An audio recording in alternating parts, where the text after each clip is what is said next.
Welcome, everyone, to the 9th and final episode of Year 5 of the Bracket Report, brought to you by Delphi Bracketology. I'm your host, Brian Tonsoni, joined today by senior editors Walter Gleason and Caleb Hosier.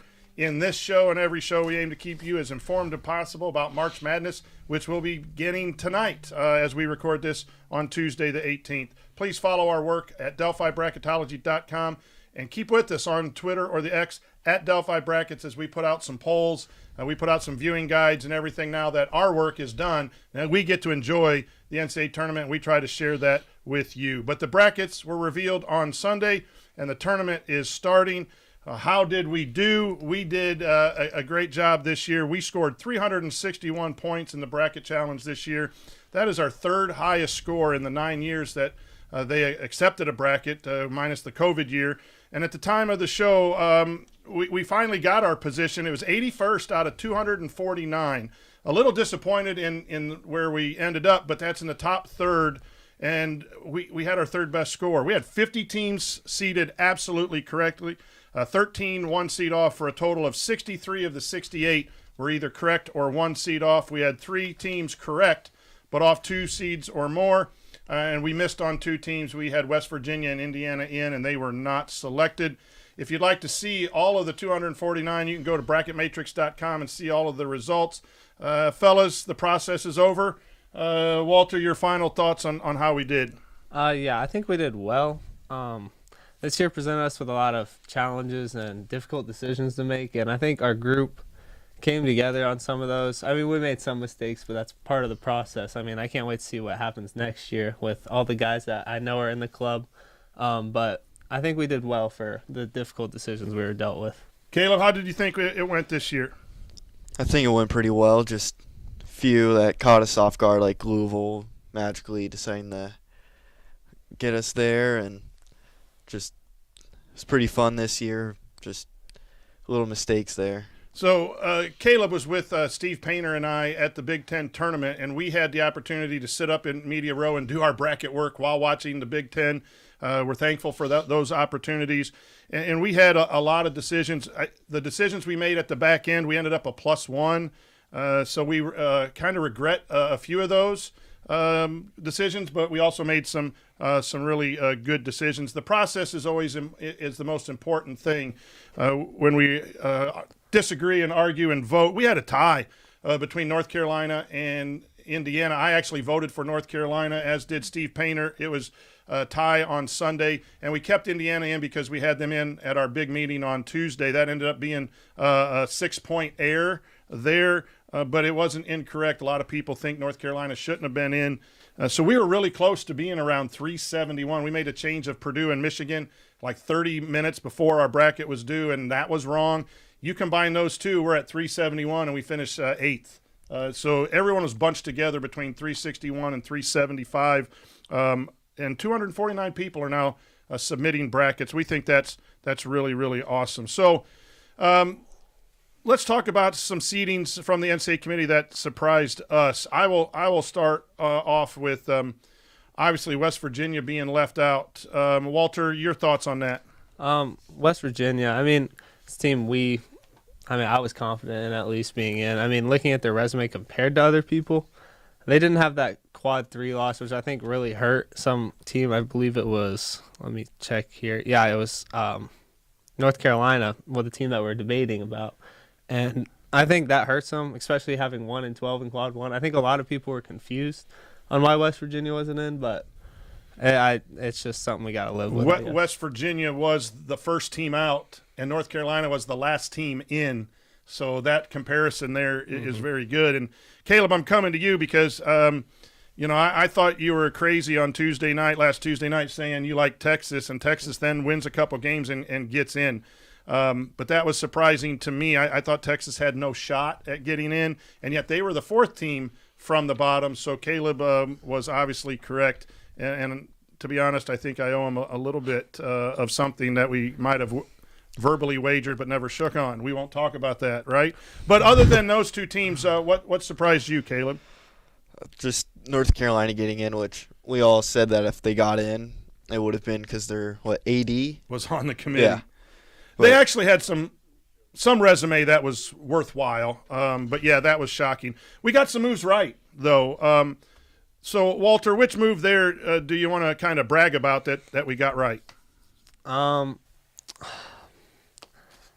Which move? I think the Wisconsin to 3 line. I think I was really pushing for that one because Wisconsin had a good kind of end of their season, and they had a really nice body of work. So I think when we moved them and stuff like that, I think it was a good decision by us. And couple that with we moved A&M down to the 4 correct, yeah. was a good, we have to move a team down and up. That was a good move for our team. I thought late we moved Oklahoma all the way from 11 to a 9. I think that's one that I'm proud of. Caleb, what decision that we did well on are you the most proud of?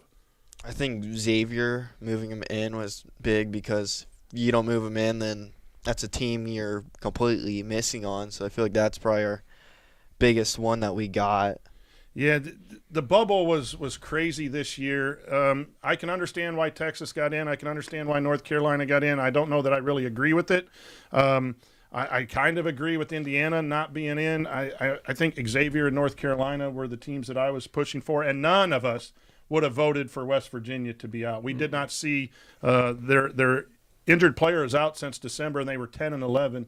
And I think the committee thought that they weren't a NCAA team, or very close to, at least, that they weren't worthy without that star player, Tucker DeVries, and that was the ultimate decision. And we will end this segment here by saying we disagree somewhat with the NCAA committee, but we acknowledge they have a really tough job to do. And one of the things that has been a lesson for us is the appreciation of the committee. No matter what they do or whoever would do this, there are going to be teams that are upset and fan bases that are upset, reporters who really don't put a time into learning the bracket stuff.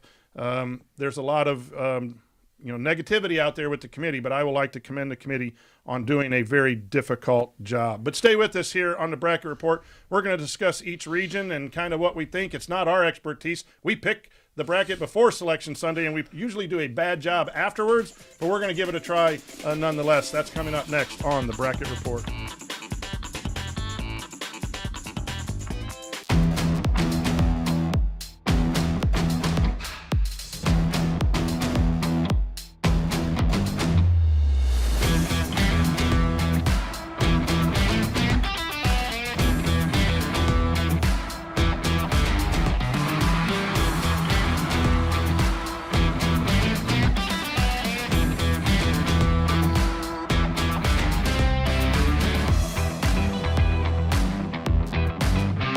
Hey there, my name is Jake Query. And I'm Derek Schultz. And we are part of, actually, the entirety of, at least from an on-air standpoint, Query and Schultz on the ISC Sports Network. It's appropriately named. It's charitably award-winning. And Derek, now we venture into season number 5. Hard to believe. 5 of them. 5 of them. Can you believe it? 2 best buds talking Colts, Pacers, Indiana sports every Tuesday night, 7:30, ISC Sports Network, and on socials as well. It is made possible, of course, by the people who watch and listen every single week. We are most appreciative. We look forward to season number 5. Leaps ahead, still on his feet. Stevens lunges. Are you kidding me? Champions of Marion County. Unbelievable! Touchdown. Living up to that last name. Wabash has the lead for the first time today. Said that was going to be a highlight reel. Oh, baby. Yeah, you can celebrate after that. Welcome back to the Bracket Report. I'm Brian Tonsoni with Caleb Hosier and Walter Gleason, and the tournament's just around the main part of the tournament's a couple days away. We're going to try to help you pick some winners maybe, but again, we're better at selecting the seeds than we are. I think sometimes we have too much information, so we're not as good at selecting these, but we've kind of put some thoughts together on the variety of teams that you will watch coming up in the next 3 weeks. So, Walter, sending it to you. The South region has the number 1 overall seed, Auburn Tigers. We're going to talk favorite, contenders, and upsets, each one of us. Go ahead. Talk about the South region in general. Yeah, I got the big dog, Auburn, as my favorite team. I think they're a dominant team. I think a contender with them could be Iowa State. And I got an upset of Yale beating A&M. All right, very good, very good. Caleb, your thoughts on the South region? My favorite's Auburn by just a lot just because how dominant they were towards that beginning to middle stretch of the season. And I think if they play their best basketball, or maybe not best, but just how they've been playing, I think that they got a shot at championship. Then let me interrupt and throw this to you. They've lost, 3 games down the stretch, right? Have they lost some of their luster? Do you think they're going to get caught, or are they going to pick it up and get back to the Auburn of the early year? No, it's the teams they're playing are all Final Four championship level teams. It's once they get to Final Four game, those are teams they're going to play, and it's not a guarantee they're going to win those. So I think either way, they're still a contender. Walter? I think they'll get back to who they are. So if you think Auburn will get back to who they are, put them in your bracket to the Final Four. I have them as a favorite, too. I think it's a clear-cut favorite. Michigan State would be the team for me. Who is your contender? Michigan State. Yeah, I think they have a chance. They can't shoot from outside consistently. When they shoot well, they can advance. Who's your upset in that section? Yale over Texas A&M. I can see more from that region, but that's what I got down. So for me, in this section, I like Marquette. I think maybe I dislike Shaka Smart way too much. And they haven't played well since Christmas. They haven't beaten a really talented team since Christmas, but they played a lot of close games. And they have some offensive firepower. They've been kind of hit or miss on the three-point shot. I think they can give Michigan State a run for their money in round 2, and if they win that game, I think they go to the Elite 8. I don't think they beat Auburn. But for me, watch Marquette. Okay, so if you're looking at a bracket, we're going to move across the bracket now to the East. And, Walter, the team to beat is who? Duke. Yeah, no surprise there. Tell us why Duke's going to the Final Four. I think Duke's going farther than the Final Four. I think we're winning it all this year. I put down I got no contender because Duke's going to win the Natty this year. Take that with a grain of salt. This guy's been on a Duke fan for his whole life. But go ahead. I got for an upset in the East, though, I got VCU over BYU. I think that's an upset a lot of people have just because of the way VCU's been playing recently. I think that's a very possible outcome. Your thoughts on the Eastern region? As much as I hate Duke, I have to. I just got to hope that they get into some close games and Cooper Flagg has some mistakes. That's just got to wish for that one. If it's not Duke, who is your major contender? Wisconsin. I love John Tonji and just how their bigs play where they can get out to three-point line. They can light it up, both of them, and they don't have a true center that will hold them back on defense. That's an interesting pick because they shoot the ball well and they shoot free throws. And if you want to find teams, do a little research on free throw shooting because you're going to need some clutch free throws down the stretch. Who's upset for you in this Eastern region? Liberty over Oregon. I don't really have a reason for that, which is probably a good thing for this because if you have a reason, you're probably not doing good. Exactly. For me, Alabama has a shot. They haven't played very well. They've had a trouble defending, and their coach come out and said they needed to reconnect and be a little tougher. And that's never a good sign when you go in this. And the big kid, Nelson, is injured as well and is questionable for the tournament. But I think they're the type of team, if there is a contender with Duke, I think it's going to be Alabama. And for me, give me all the VCU I can get. I'd love to see them get to the Sweet 16. We have some great followers on our Twitter page that are VCU, and they have the best pep band. The Peppas we follow them on Twitter, and they're a great follow. So why not, as you said, if you have a reason, we love the pep band. So go VCU. But so far it's Auburn and Duke. We have some chalk making it to the Final Four. So we're moving down to the bottom right side of your bracket if you're going to watch this and pull out a bracket, and that is the Midwest.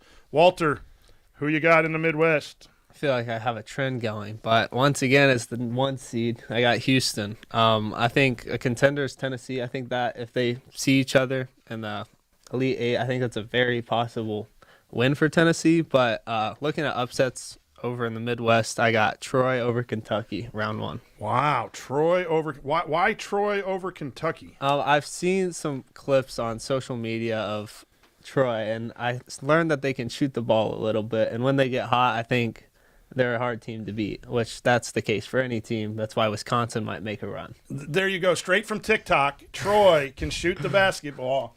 We bring you nothing but the greatest depth of research. I told you we're not good at picking these things here. We are just like everyone else who picks mascots, colors, or everything else. And we actually have too much information about teams. So there's your TikTok pick of the week. Caleb, Midwest region. My favorite's Tennessee. Being in the SEC and how much competition they've had over the year, I feel like that's really prepared them for this. That could mean nothing, but I've got them as my favorite. Then contender, I love Clemson. Just how they played last year, made it to Elite Eight. I don't think they lost a whole lot, and they gained a transfer that's really been helping them. He might be their leading scorer now. Didn't Clemson? I'd have to look. Clemson might have played Houston last year, and they're bound to meet in the Sweet 16. I'd have to double check that. Who's your upset? I got the winner of Texas or Xavier over Illinois, which I think Texas will win that game, and I think they'll just have some fire to them. And Illinois, they play different each game. Tournament, they've shot the lights out. Then right after, they got their butts whooped. Plus, you just like Texas. You're going to ride this Texas thing and haunt me. Yep, that's why. For years to come, when you come back to visit, you're going to remind me of last Tuesday in the basement where I said I'd wager you a certain amount of money that's inconsolable, to my bank account about Texas. So we're going to disagree on that. I think Houston is a favorite, but Tennessee, I agree, is a really close contender there. We have a lot of chalk, and that's a problem you have when you do bracketology. You rank these teams 1 and 2 seeds because they're really, really good. Then when it comes time to picking, they're still really good, and you can't imagine them getting beat. We know that very rarely do all 4 1 seeds make the Final Four, and very rarely is it 1 versus 2 in all 4 regions, right? So, but we pick them because I can't get by the spreadsheet and the quad wins and all of that and the quality. But I think Houston and Tennessee definitely are the main contenders there. And Caleb, we might have to double or nothing, although I can't even double what I wagered you the other day. I'll take it. Yeah, I know you will. I have Illinois to the Elite Eight. I think they've had a really tough year. They had a lot of sickness and injuries. I do agree they struggle at times. They are hot or cold. But if they get hot, I think they could make a run just like Marquette. And here's where you don't follow Brian Tonsoni. I kind of like both Marquette's coach and Illinois' coach, and those are coaching picks, and they'll probably get out in round 1. So now we're moving to the bottom left corner of your bracket as you're looking at it, the West. Walter, take it away.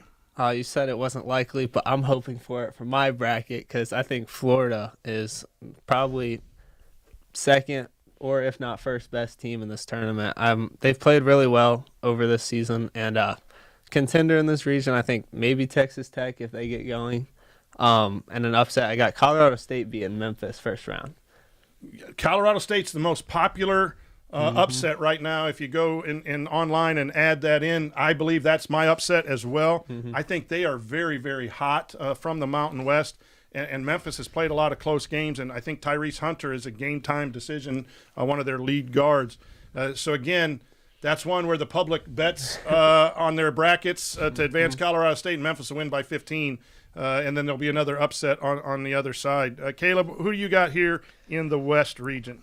I got Florida. I just think they are the best team in the country right now, and their depth is just suffocating teams. They got 10 players that play in a game, and we saw what happened to Bama. They just tired them out the entire game, and Bama had nothing left for them. I think, Walter, it was you that said Auburn played a bunch of Final Four caliber teams and got beat down the stretch. I think Florida's beaten them, right? Or was that you, Caleb? That was me. Sorry, that was Caleb. I saw you look away there. It's been a long week for this old man, and I got to recover. I think Florida was so impressive in winning the SEC championship, and you just wonder, have they peaked too early? Can they keep it going for 6 games? But I think I agree with you, Caleb, that Florida is one of the better teams. For me, the contender is St. John's. They play great defense. The question is, can they score? Can they score enough in a tight ball game to win 6 in a row, especially when you start playing the Floridas, the Auburns? But I am really impressed with what they have done this year. Upset also was Colorado State over Memphis. So to end this section, Final Four picks. Go, Walter. Southwest regions, I got Florida versus Auburn. And East and Midwest, I got Duke versus Tennessee. And your national champion? Duke University. Go figure that. He went all chalk. If you're daring, go all number one seeds. Follow Walter. Caleb, your final four picks. On my left side of the bracket, I got Florida and Michigan State to meet up. And on my right side, I got Wisconsin and Clemson. So that's my final four, and I got Florida being Wisconsin in the championship game. I wrote this down, and I've changed so many brackets online. I think I got all 4-1 seeds too, so don't find it again. Pick one of these to cross off of your bracket. Auburn, Florida, Duke, Houston, I think, are the best teams, and I think they were really separate. You do have a couple 2 seeds that could pull some upsets in the Elite Eight. I think Florida's going to win it. I do have one bracket with St. John's and Houston playing. That would be the all-defensive Monday night game that this old coach would love to see. So if you're daring, put St. John's and Houston in there. I do have Houston in most of my brackets, including the Tonsoni bracket. So there you go. Some very non-professional picks from people who spend a lot of time just looking at Quad 1 and metrics and trying to create the bracket. But those are our best guess on what you will see coming up. But next, we'll give you some key matchups and some final thoughts from our 2 senior editors who will be sorely missed as they graduate. All that's coming up next.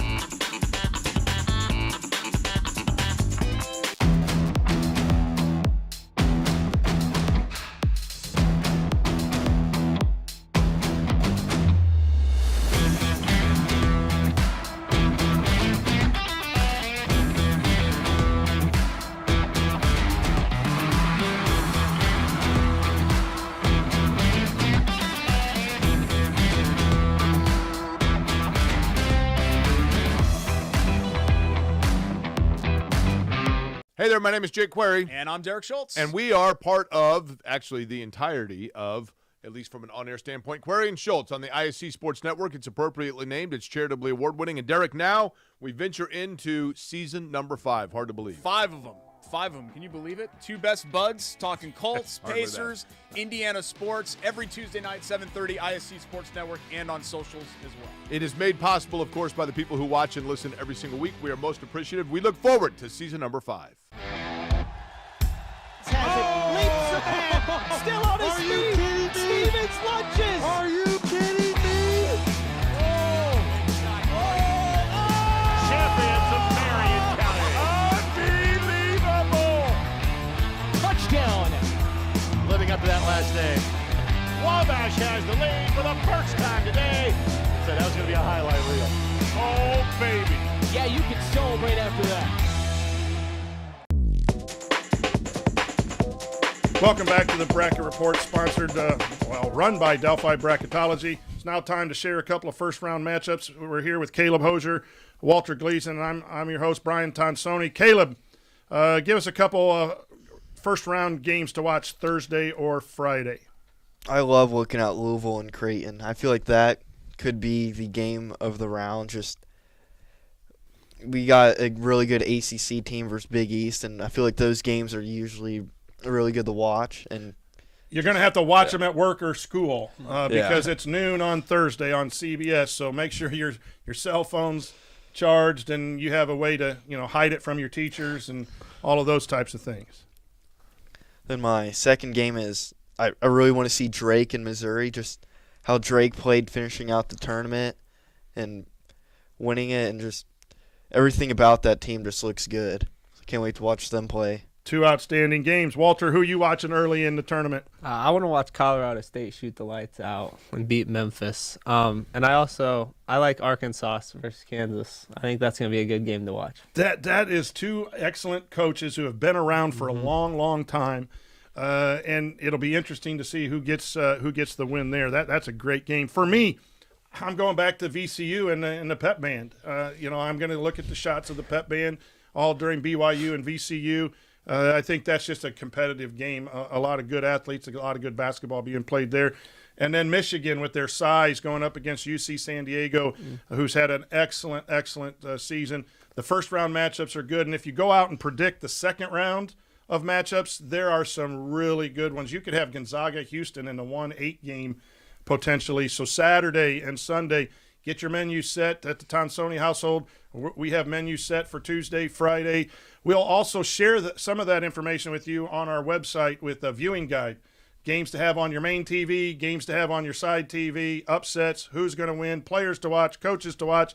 And the all-important piece in what we put out every day is menu items. And yes, we are a school, so you'll see Dr. Pepper and Diet Coke and lemonade as the beverage choices, but you can make your own decisions on that. But on a serious note, each year we have to say goodbye to a few seniors who have been with us for multiple years because they'll be graduating. This is their last thing they'll do is this show. We cannot thank you two guys, Walter and Caleb, for your contributions.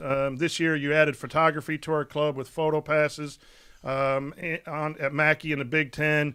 Your decision-making, Texas, beside the point. And Walter, you and I have been doing podcast and audio since you were in 6th grade in the media center, closet, recording your thoughts for Bracketology. So it's been a really good run. Caleb, start with you. If you just share some final thoughts on your time in Bracketology. It was a great time just being able to talk about basketball because before joining, and I had to join late just because didn't have a way to get to school early in the morning, and I'd have a whiteboard and I would do my own rankings and just mess around with teams I look at and just watch every game, and it was nice to actually use that with something. And this year photography was just a way to get in the games for free. But Purdue fans, if you're listening, don't he actually did some work. Yeah, I did. But I also feel like that could be a job now. Now I love photography, so that's something I'm looking forward to in the future. We wish you nothing but the best and are very thankful. And Walter, your thoughts on your time with Delphi Bracketology? I think this is year 7 if we go back to 6th grade in that closet talking about sports. Gleasonator. That was Gleasonator. That's how you're still in my phone. Oh, you're still in my phone contact as the Gleasonator. It's been a fun ride. I like sports a lot. Being able to talk with you and other people that know sports and get what I'm trying to say. I mean, it's been fun. Being able to talk about sports during school especially is fun. The photography thing, that's opened up a whole new world for me. I kind of just picked up stuff this year. So being able to branch out, it's kind of grown my passion to get into a profession like Caleb was saying. And I do remember you sending me pictures of your whiteboard full of teams. I was like, you can just join. That's what we're doing. Yeah. But it's been really fun, and I appreciate it. Well, thank you. And you guys are forever linked. You'll have access to all of our spreadsheets. We hear from graduates all the time who take a peek at our work and then send their thoughts. You guys are always be a part of that.